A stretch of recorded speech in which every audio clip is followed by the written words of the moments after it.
So the song that we're looking at here is a song called C.A.N.C.E.R, which spells cancer, which is not very nice.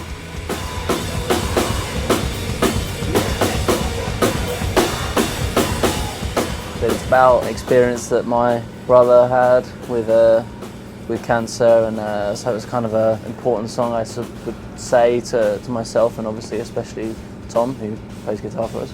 But it's probably one of the more progressive songs on the record. But the song really came about from the very first riff, which Tom sent me, and I actually hated it because I couldn't stop tapping it out and singing it in my head. And you know, when it came to actually playing it, I found that I sort of had to think about it a little more, and I had to figure out how to get all the offbeat kicks, because it starts with snares sort of on every eighth note with kicks in between.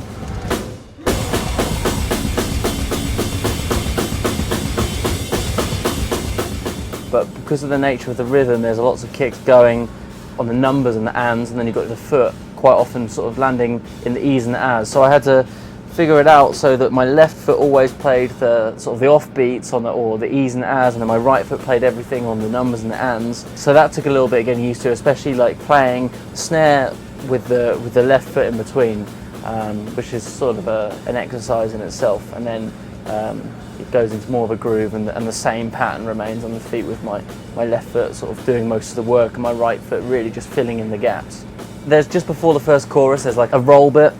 It's just like accenting where the guitars are. There's a triplet in there that my feet does normally, just right, left. If I did that on my hands, everything would then become left hand lead. So I had to figure it out and throw a little double in with my left hand, so it's like right, left, right, which is sort of going against what my feet does. So that took a little bit of getting used to. Chorus, boring, you don't want to know about that. So then it goes into like the middle section, which I get to do like a cool, it's almost like could be like a sort of Latin style thing almost. So it starts with the sort of snare on its own at the start of each bar. A little pattern on the bell of the ride, or as best I can. If the video of this will probably show me missing the bell all the time, hitting the little nut, or just hitting the bell and not actually getting anything out of it. But that's a really cool bit, and like it's kind of weird because I have to do a sort of a double on my left, because it ends with 4 hits on the snare, and the last hit being the first hit, the first beat of the bar. So that took a little bit working out, but that came out pretty cool. It's one of my favourite bits of the set. But yeah, it's a fun song, really fun song. I'm particularly fond of like some of those rhythms that I have to figure out with my feet, and the cool sort of like, yeah, I say Latin, I'm pretty ignorant. I think it's kind of Latin sounding to me, but you know, really it's sort of more of a sort of early Dillinger Escape Plan ripoff, but I'm pretending like it's Latin influenced to make myself sound more credible. I hope it worked. I hope you enjoy the video.